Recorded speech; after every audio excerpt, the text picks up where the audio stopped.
Hello, everybody. Welcome to another installment of Garden Party. We're your virtual series from the Southern California News Group created to give you tips, tricks, and insights for getting the most joy and productivity out of your gardening experience, and also help you find a community of like-minded green thumbs, or in my case, a wannabe green thumb. I'm Sam Dunn, the senior editor of premium content here at the Southern California News Group. And first, I have to say thank you to our Reader Reward subscribers and really to all of you for supporting our programs and our publications. If you are a Reader Reward subscriber attending today, you're automatically entered to win a $100 gift card to Home Depot. And last month's winner was Joan Wood. Joan, we hope you're enjoying that gift certificate. And guys, if you're not a subscriber to any of our publications, why not? Please support local journalism. Go to scng.com/subscribe to find your local paper, and please join us as a regular reader. Without you, we can't do much, so please support us. Let me remind you of a few things before we get started. If you have questions, and we hope you do, you usually do, use the Q&A feature found on your Zoom toolbar on the bottom of the screen.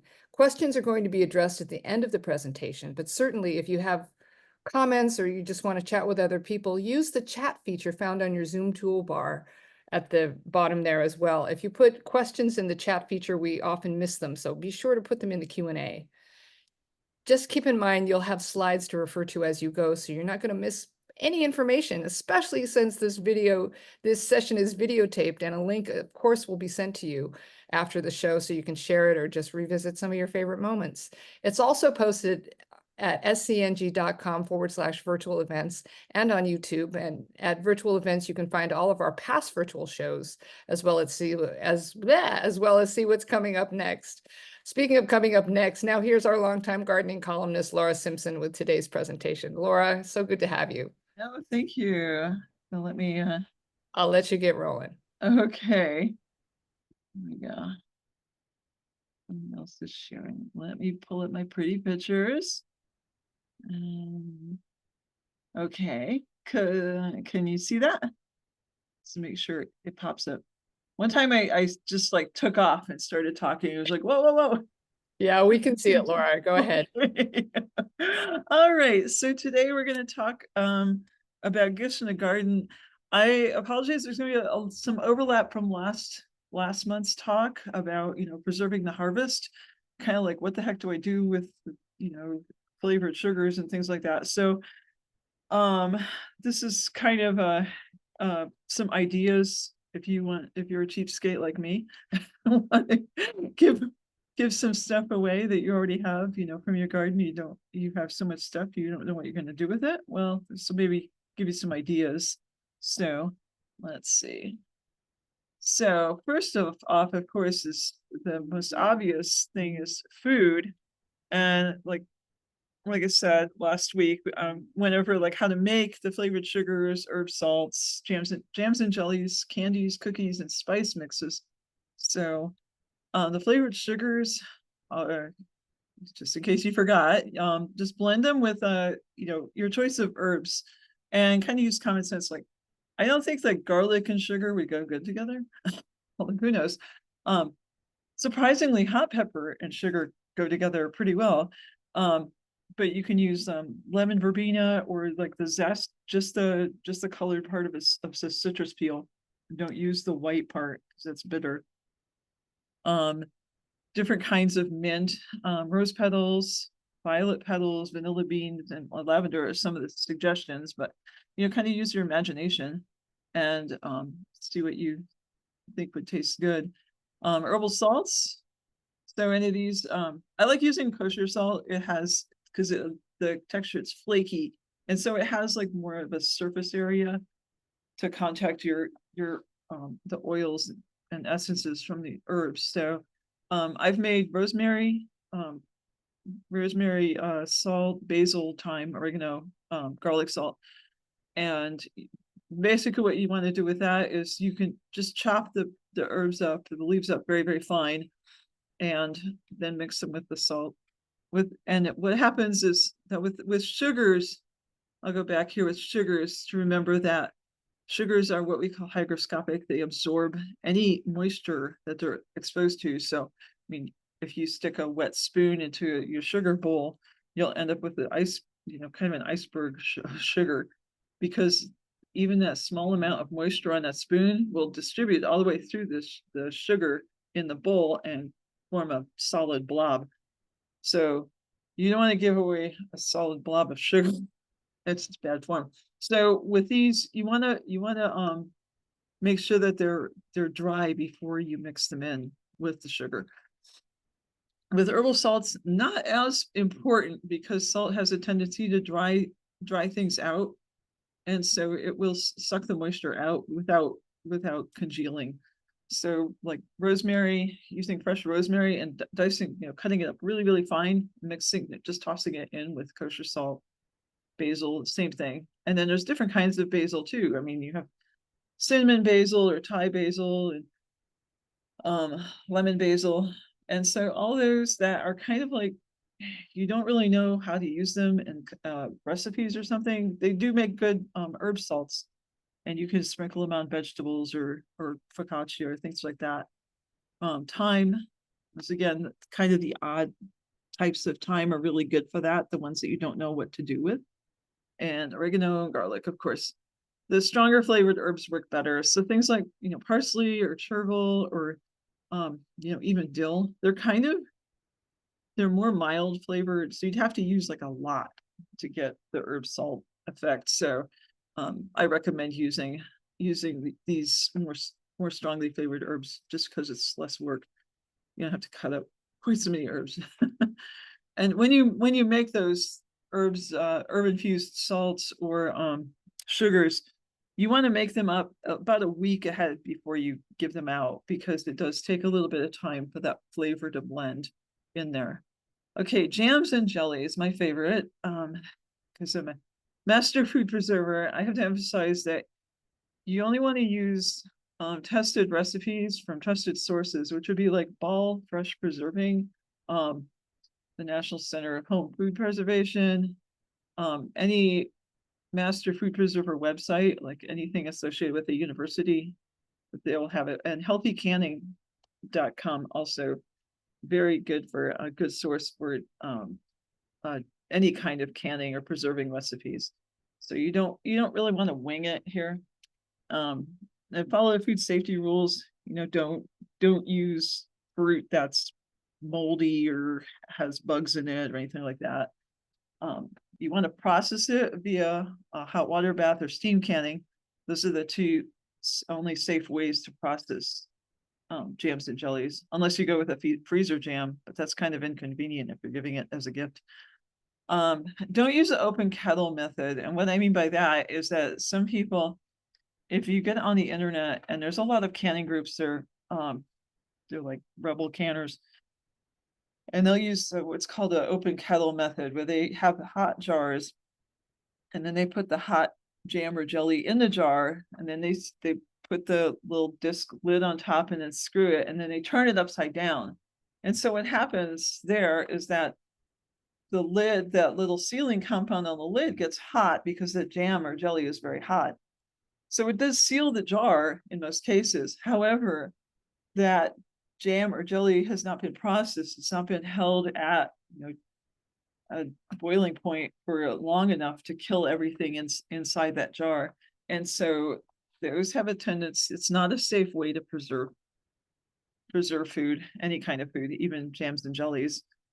And it's likely that you're going to end up with mold, or it's going to ferment or something, because you didn't kill everything in that jar before you sealed it. So that's what I mean by open kettle. That's not safe. You'll see it on a lot of canning websites. So you have to be kind of selective as to where you get your canning advice, because there's a lot of bad advice out there. So also keep in mind, like for home preserving things, a lot of people will not eat others' home preserved food if they don't know, because if you don't know whether the person who's giving you this gift, if you don't know whether they follow safe canning processes or not, then you're more, you probably ought to just say thank you and then don't eat it, just throw it away, because it can make you quite sick if they didn't use proper methods. So it's something I would avoid doing that. I only give it to people I know and people that know that I am a master food preserver, and I wouldn't make them sick. So, something to keep in mind. So you might want to your efforts for other things.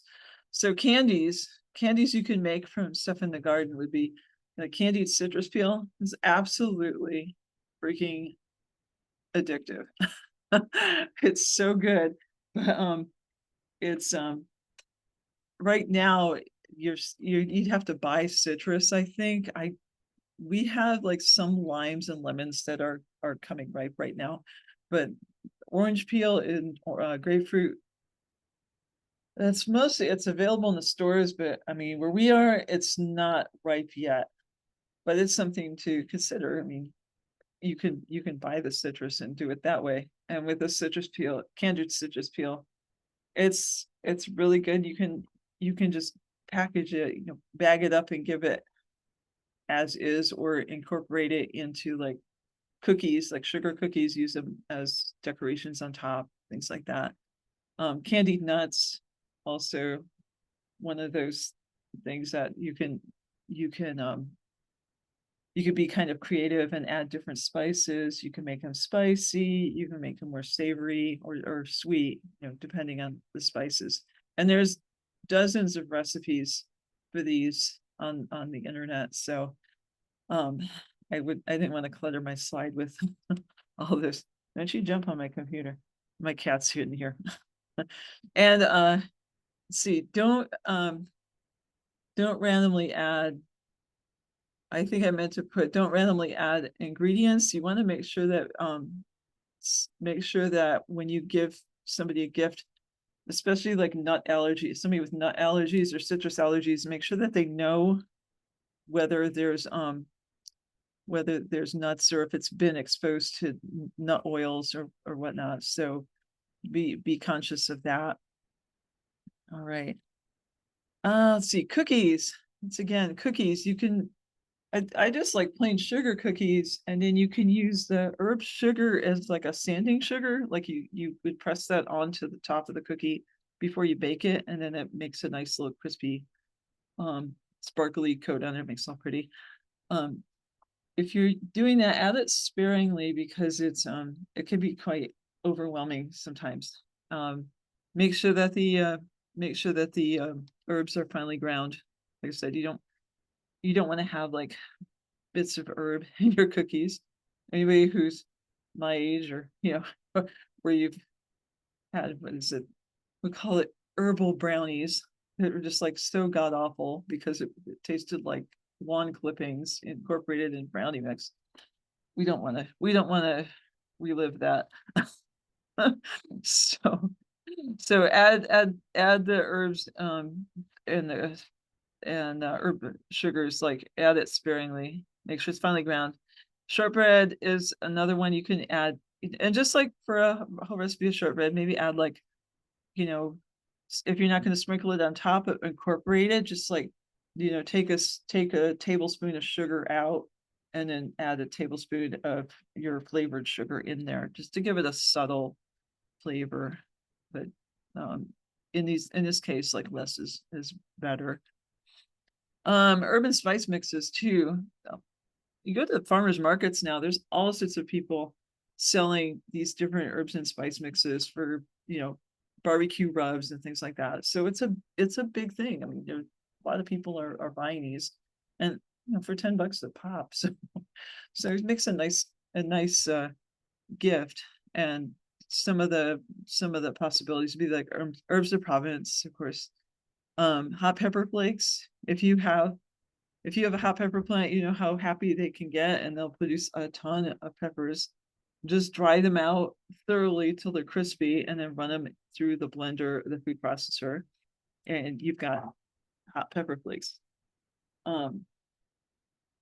Once again, with hot pepper flakes, if you're using something like ghost chilies or something, you probably want to put on the label what kind of hot pepper flakes, because if you're using jalapenos, it's going to be a lot different than using, say, Reaper chilies. You want to give your recipient a little bit of warning there. Finese herbs, which there's actually, I think I found about 6 different recipes for this. Go online and Italian seasoning as well, like oregano, basil, and parsley is usually what Italian seasoning is made of. And just to use just to mix those up. And you can actually buy the empty jars online at Amazon. They sell a ton of these things, and you can get them pretty cheap. So you can, print cute labels for them and stuff. It's just, you can be very artsy fartsy with all of this. So with safety consideration, of course, always use safe food handling. You don't want to, you want to make sure that you wash everything, under the sink before you process it. Label everything because of allergies. Some people, you may not know who has allergies and who doesn't, so it's always good to just put the ingredients on the label so people know what they're getting. Also, if you're using anything like a flavored liqueur, also make sure that the person knows that there's alcohol in there, because you don't know whether they're a drinker or not. Avoid contaminants. So one of the things I found with basil, especially, it seems those little tiny loopers, the ones that are about an inch long, and they're kind of like inchworms, but they like to hang out underneath the leaves, and you don't see them until you, like, say, put it in a bottle of vinegar or something. And the stupid worm falls off and it's at the bottom of the bottle of vinegar. That kind of like, yeah, gee, thanks. It's like, no, it kind of looks like tequila. I mean, we don't want that. So, like, look around, make sure there's no bugs on there, because they always seem to turn up at the most embarrassing moments. And then taste your edible gifts before giving them, because especially if you are doing a new recipe, you want to make sure that it's a good recipe. Just because it's out there on the internet doesn't mean it's good. Believe me, I speak from experience here. Okay, so beverages, different kinds of beverages you can do is like herb tea mixes, once again, liqueurs and flavored syrups. So herb teas would be like chamomile makes great tea, of course. Any kind of mint, like if you go to any of these nurseries that carries like a good variety of herbs, you'll see different kinds of mint, not just plain old peppermint or spearmint, but there's like chocolate mint and apple mint. So they do have that subtle flavor to them, like chocolate mint does have like a subtle chocolate flavor. Catnip, of course, is also a good herb tea. Avoid anything labeled like medicinal herbs. For instance, comfrey, which was marketed for many years as a medicinal herb, but they find out it causes liver failure. So look out for things that are medicinal. Also, when you do make herb teas, you want to make sure that the herbs are absolutely positively all the way dry. I tried making mint tea with fresh mint and it tasted like lawn clippings. So you don't want that. You want it to be totally dry so it tastes like mint instead of grass. And that's with any of the chamomile mint, mint or catnip, any of those. And liqueurs, these are fun. They do need a little bit of lead time, couple weeks usually. So limoncello is one of my favorites, where I just take a mason jar and peel lemon peels. Like, I really like the Meyer lemon. It's pretty, so it makes it brighter yellow, and also it just has a nicer flavor to it. So limoncello, you just take a bunch of just the outer peel, again, not the pith, and put that in the mason jar. And I pour like alcohol. I'll either use vodka or I'll use Everclear. Now, because when you're and Everclear is really strong. I mean, it's like twice as much alcohol as vodka. It has a label on it. It's like, if you drink this, you will die, kind of thing. So yeah, but with the reason you would want to use Everclear is because once it's done infusing and then you'll pour it through a coffee filter to remove any little bits and pieces. And then you mix it 1-to-1 with simple syrup. And so that simple syrup will dilute the alcohol out quite a lot. And so if you still want to have it like give you a nice warm, happy feeling when you drink it, you want to have a little bit of alcohol in there. So that's why I prefer using Everclear, although it is much more expensive. For the grill, this is another one too. Of course, the barbecue spice rubs. And once again, there's a lot of recipes on the internet where you can use fresh herbs, or freshly dried herbs and spices and make your own barbecue spice rub. But also you can cut up fruitwood chunks. If you're pruning, say, an apple tree, and you're pruning branches off an apple tree, and you have, branches that are maybe like this big, and just cut them into chunks and let them dry a little bit and package them up for if you have somebody who likes to smoke, because apple wood is one of their favorite woods for smoking. Also, like pecan wood, I believe there's some nut woods but there's not that many people that grow nuts in California because the trees get very large. And so, but the apple wood is very popular. So you think about that. If you have an apple tree that you've pruned, then chop up chunks and give that to somebody who likes to smoke their meat. Personal care products, these are super simple as well, like soap. You go to Hobby Lobby, or even cheaper, go online and you can buy the little molds and then a big brick for just, you melt it and pour it in the molds. You can mix things in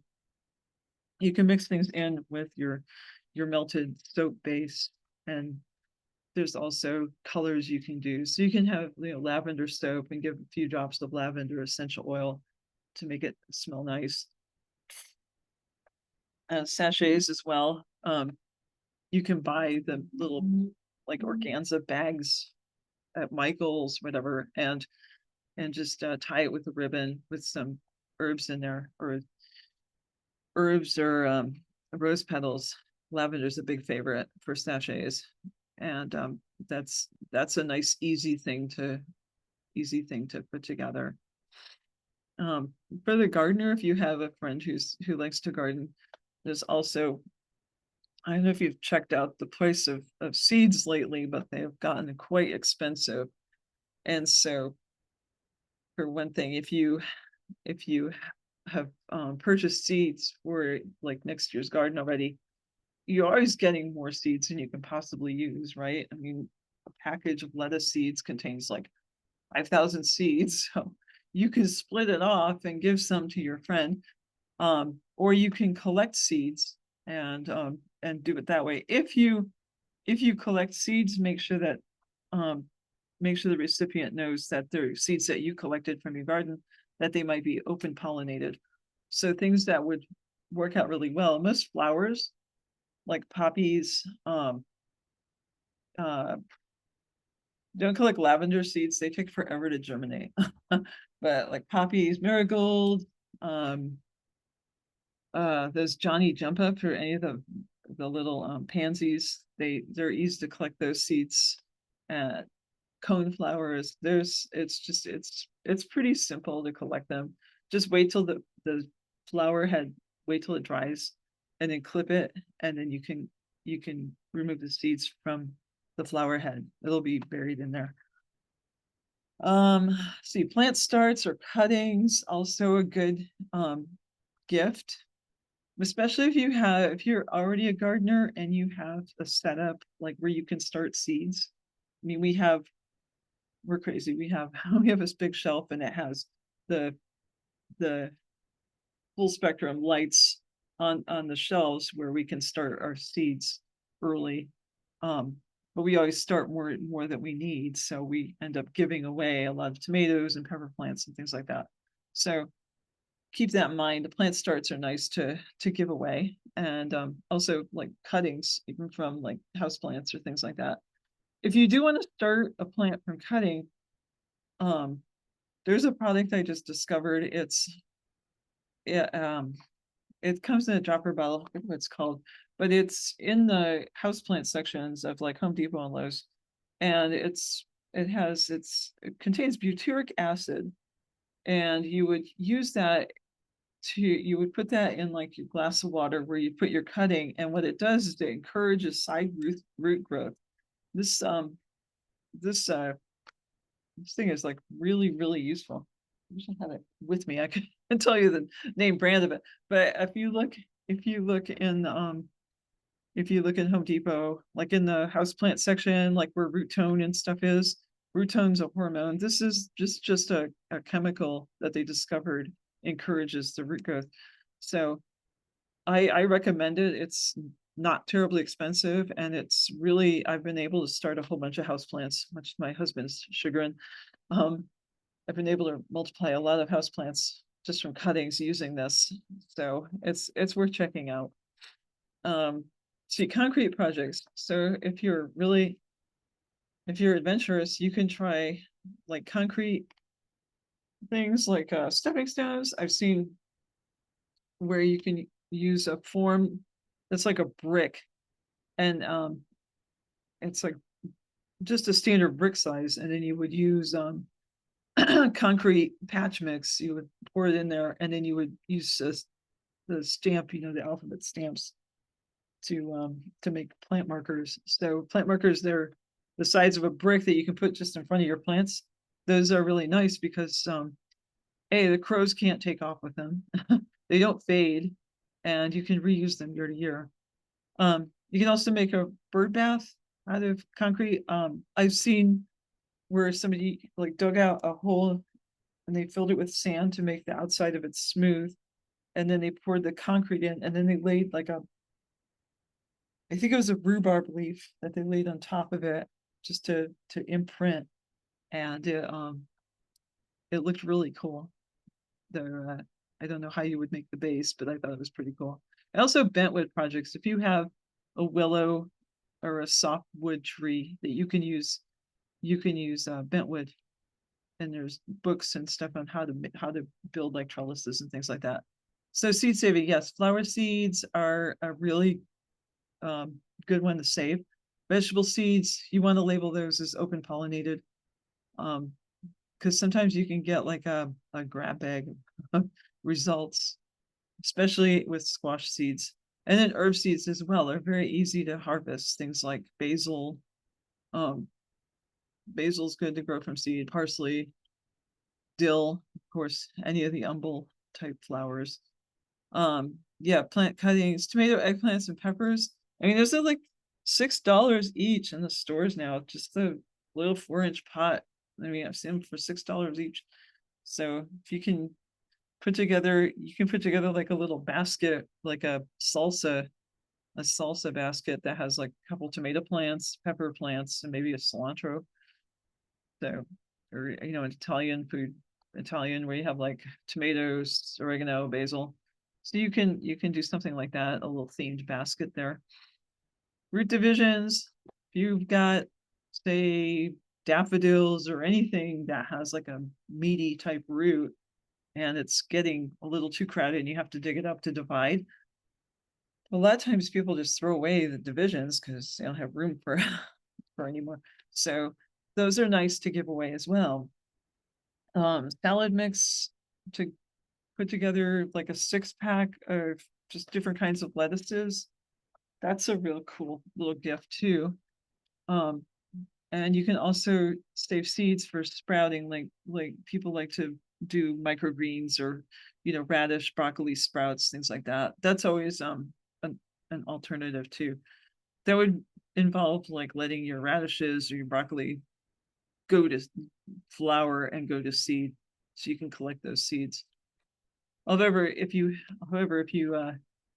some seed catalogs will sell seeds by the pound, so you might do better to just order a pound and then split it up that way.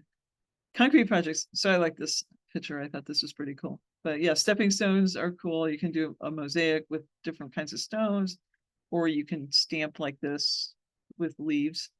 I think if I tried to do that, I would end up with kitty cat paw prints all over mine. Oh well. And pipe markers. So something like this. So parsley. I don't much care for this look. It looks too much like an old tombstone. So looks like it would belong in front of a dead parsley plant. But you can get colored concrete and snazz it up a little bit. You can do different shapes, things like that. But this was all you'd need is like a form and alphabet stamps and a concrete patch mix. And the concrete patch, it doesn't come in like a 50-pound bag. It comes in a reasonable sized tub. So it's not like a big commitment that you're buying, 50 or 100 pounds of this stuff. Okay, so packaging. So with cute little packaging, holy cow, you get on Pinterest and there's all sorts of really cute ideas for packaging your stuff. So decorative jars, you can get those. I like saving jars like from Trader Joe's. Their capers come in like a little octagonal type jar. I like saving those because they're just kind of cool looking. So you can use that for your flavored sugars and things. Just paint the lid, put a little bow on there or something like that. When you're packaging stuff, also make sure that the lid is like reusable, so that, for instance, like for jams and jellies, you don't want to just give them the jar with the disc on. You want to make sure that the ring is included, or buy one of those plastic lids that will fit on the jar, so they're not going to eat the whole jar at once, right? So you want to make sure that they have a way of resealing it so it stays good. Always label it with excuse me. Always label it with ingredients and directions on how to use it, or like serving suggestions. For instance, like hot pepper jelly. Some people think, well, that's kind of weird to put on my toast in the morning, but yeah. But if you have cream cheese, you put it on a cracker and then you put a little dab of the hot pepper jelly on top. That's really good that way. So maybe give a suggestion so you give your gift and they go, what the heck am I supposed to do with this? So it's always helpful there. Or even just a simple ribbon with a label is good. I think it's like what is it called? Ting ting. I don't know what the heck this stuff is called, but you can buy like a big clump of it at Michael's for really cheap, and it makes a nice rustic looking tie. So packaging liquids, so you can get bottles like off of Amazon. My daughter bought a case of these bottles with a cute cork, and it's got a real long neck. It's real pretty. So those are nice. The cork should stay in secure. Also, there's like bottles that have the little bailing thing that clips on. So what you want to do is you want to make sure that the lid is secure. So if it falls over, it doesn't spill like limoncello all over your trunk of your car. So make sure that the cork fits in there tight. You can also use parafilm if you don't trust the cork. You can use parafilm, which you can buy at farm supply stores, probably on Amazon as well. And parafilm, anybody who's worked in the lab knows the wonders of parafilm. It's like a stretchy type. It's like saran wrap almost, but it's thicker, and you can stretch it. So you can cut a little strip and then stretch it and wrap it around the top of the jar, and that will hold it in place. It is a magnificent substance. If you use it, a lot of people who graft trees will use parafilm to secure the graft as well. But that you can also use it to secure the cork on the bottle, so it doesn't spill before you get it to its recipient. If you're giving seeds, there's some ideas like coin envelopes from Staples or any office supply store. They're just like little bitty little bitty envelopes like that. That's all you need for most seeds. And you print off labels on your computer. You can also use tiny Ziploc bags, which you can also get like from Michael's or any place that sells like craft type supplies. Little vials, like plastic or clear glass vials. Those are nice because then you can see, and they're actually moisture proof. And or you can do, if you're particularly artsy, you can do the plantable seed paper like these here, the like little notepads, and you make the paper, you like kind of make a mush of paper, and then you put it in the form, but you could mix like herbs or leaves or things like that in there and make it particularly decorative, so that it's nice for planting stuff in. It's really terrible for writing on, I'm gonna say, but nobody writes letters anyway anymore. But you can use the plantable seed paper for that. So things to kind of wrap up here to remember is make sure you taste it or test it before you give it. Just because you don't want everyone like talking about how that awful crap that you gave out last year. Make sure you wash the plant material thoroughly. You never know when you're going to find hitchhikers. Be mindful of allergies and sensitivities, particularly skincare and edible type items. And yeah, don't forget to label get the labels and the instructions. And this is so easy to do now because of computers. You can just pull up something on Word and just make it in any kind of font you want. You can print it both sides. There's all sorts of cool stuff you can do with labels. So you can have fun with it. And that was it, I think. Yeah, this is my last slide. So and if there's any questions. Yes, indeed. Yeah. Thank you, Laura. That was wonderful as always. You've Oh, inspired thank you. a few comments and questions. Ready? Sure. Yeah. Brenda wants to know, what is the ratio of salt and spice with the herbal salts? Let's see. For the salt, I like to use a 1 quart mason jar, and then I will mix in probably 1 or 2 tablespoons of finely chopped, say, rosemary, or no more than that though. Just a few tablespoons. And then for the sugar, probably the same thing. About a quart, you want to put maybe 1 to 2 tablespoons in there. Oh, not more than that. Okay, good. Yeah, and then another thing too is like a lot of recipes, especially right now this time of year, you're making fancy recipes like custards and stuff, and they will call for a say where you take a vanilla bean and split it and scrape the good stuff out. Yeah. Well, you have this shell that smells marvelous. So you can either make vanilla extract with it, or you can use it for vanilla sugar. Oh, So you can actually use that as well, and just like snip it into little tiny pieces and then mix it in with the fine sugar. oh, I love that. I don't think it's really hard to overdo vanilla in my opinion. Because it's just like so freaking good. Yeah, agreed. That's Oh, another thing. okay. Moving on. Yeah. Sandy wants to know, I am anticipating a big kumquat harvest. Do you have any recipe for candied kumquats?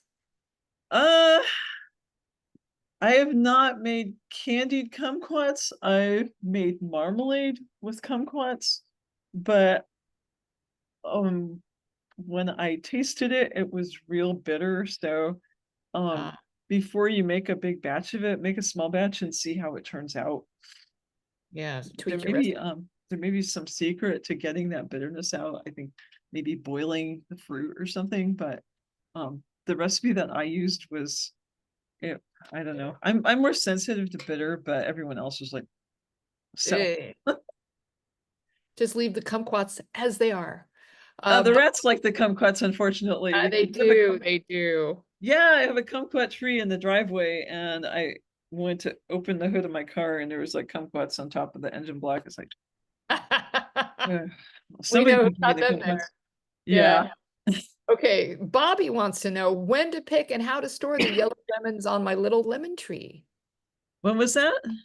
Bobby says when to pick and how to store the yellow lemons on my little lemon tree. Okay, well, if you have, um, like a Myers lemon, I think those are gonna come right first, so, I mean, especially when it starts dropping the fruit, you know, definitely it's ready, but, you, you probably just wanna, like, pick it and then cut it open and see if it's colored inside, um, then it should be ripe, and, you know, that's, if you're gonna use the lemons for lemon zest, then I would I would get like a really good paring knife to just peel that zest off there. Stuff.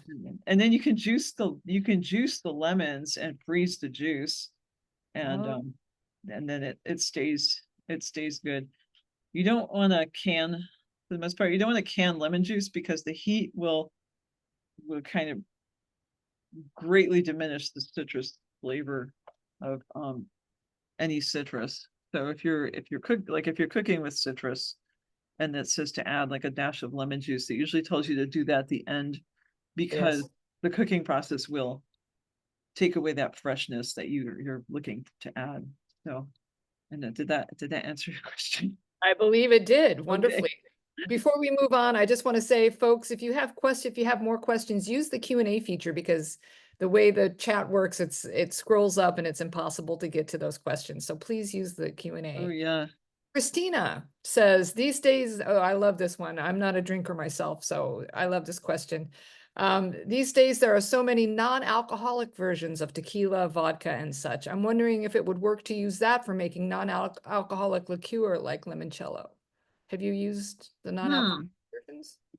I have not. I That's something worth looking into because I do have friends who are recovering alcoholics and not drinkers, non-drinkers. Um, Also, one thing to keep in mind, when cooking with alcohol is that it doesn't burn off as fast as you think it does. They did a study, it's just part of my master food preserver continuing education quiz. One of the things was they did a study and they found that alcohol, when you add alcohol to recipes, you know, some jams and jellies call for like Chambord or sherry or port, Or and something? you boil it, of course, but it doesn't get rid of all the alcohol. And so you want to, if you're gifting something, make sure that they know it was made with alcohol and there may be alcohol in there. It does Small, tiny it amounts. does evaporate a lot of the alcohol, but not all of it. And so and seems like it doesn't evaporate nearly as much as you think it would. So something to keep in mind. I've not tried the non-alcoholic versions of like liqueurs, but I would probably go with like a simple syrup recipe where you would cook the syrup with you know, with the flavoring in there and then filter it out. The And thing is filter with out the simple syrup, it's not going to have a very long um shelf shelf life. life, even Yeah, if you refrigerate it, because it's sugar, right. that's like it's gonna go bad quickly. So if you do that, make it a small batch that can be used up quickly and make sure that they know, you know, it's only good for once it's open, it's probably only good for about a week or so. I wouldn't try Good tip. that past then. Yeah. Pat wants to know, are orange and lemon tree wood acceptable fruit woods for flavoring? Or for like smoking, presumably. It, I'm not sure. That's all Uh, that Pat says. I we have not tried. I think it parts are really um like a harsh flavor. Now, if you are, let's say if you're into say sous vide where you know Mhm. you're cooking a steak and on the sous vide and then you want to put it on the grill just to finish it off and you want that grill to be really hot, what you can do, you have the charcoal briquettes, what you can do is take grapevines, dried grapevine cuttings, and throw those on there. And that the grapevine burns extremely hot. And so it can give it a really nice and quick sear Dear. steaks that you've sous vide. So that's one thing, a tip I got from my daughter who's a chef. So if you do have grapevines, save the clippings for something like that. Great tip. I haven't heard that before. Yeah, yeah. Christina wants to know, what about using fennel seeds? She says, I grew fennel bulbs and let them go to flower and seed, most of them from lack of attention, she admits. She saved the dried seeds. Oh yeah, they produce a lot of seeds. Those are awesome for um certain if you make sausage especially, fennel seeds are awesome for that. Um you can grind them up and use them and um there's like a bread that I make. I'm trying to remember the name of it, but it has a couple different herbs in it, included like ground fennel seeds. It's really good for sausages though. It's Yeah. but Sausage. yeah, you can save fennel seed. And any of those herbs that has the umbel type flowers, the kind of umbrella shaped flowers like Yeah. dill, fennel, they are they're considered extremely invasive because they produce so many seeds. And once you plant dill, basically you don't have to plant it again. And Same with fennel. It just like reseeds like crazy. So if you can capture those seeds before they go everywhere, then that's good. You can save them and use them for things like that. Pat asks, is catnip edible and where do you get it? Obviously, Catnip is edible. But cats normally they don't like they'll chew on it, but they don't really eat it. If you watch them, they kind of like to rub their faces on them. It's yes. because catnip, the active ingredient for cats in catnip is a chemical that strongly mimics sex pheromones. And Oh, so that explains their ridiculous behavior when they get hold of catnip, where they just kind of like roll around and act very silly. But catnip, you can get catnip tea, because it's like a mint. A word of warning: if you make if you make a say body lotion or something with catnip or any kind of mint, my sister bought some lotion, I guess, at a farmer's market that had different kinds of mint in it, and she put it on her legs. And she came downstairs one morning, and her cat started licking the back of her legs. She was like, "What?" And then she realized it was the lotion the that lotion inspiring that. but so if you're into that sort of thing, I I was suppose. just gonna say, if you want, if you're okay, Yeah, yeah. moving on. Kelly says, what about bundles of rosemary and thyme for basting meat with butter on a grill? Sounds good. Well, they dry out really fast, and so that works best when they're fresh. But rosemary, like like natural Christmas trees, they'll drop their needles like crazy, and then they leave stuff everywhere. So it's something you can use like on your own, but like for giving as a gift, probably not. But you can use it. You can use it to baste stuff with, but then it's only good for a little while. Speaking of animals, Pat just posted a comment in the Q&A and says, another point, when harvesting herbs from outside, be sure to cut from the top because animals sometimes pee on the bottom of the bushes. Good point. Oh yeah, yeah, yeah, yeah. Always. That's a good point. Or like cut it from a side that they're not that they can't access is always a good strategy too. But And what goes back to washing it really good too. yeah, exactly. Yeah. Francis had one final comment in the chat. Francis mentioned the chemical, the price, not the chemical, I'm sorry, the product you mentioned, is it Super Thrive? Does that sound familiar?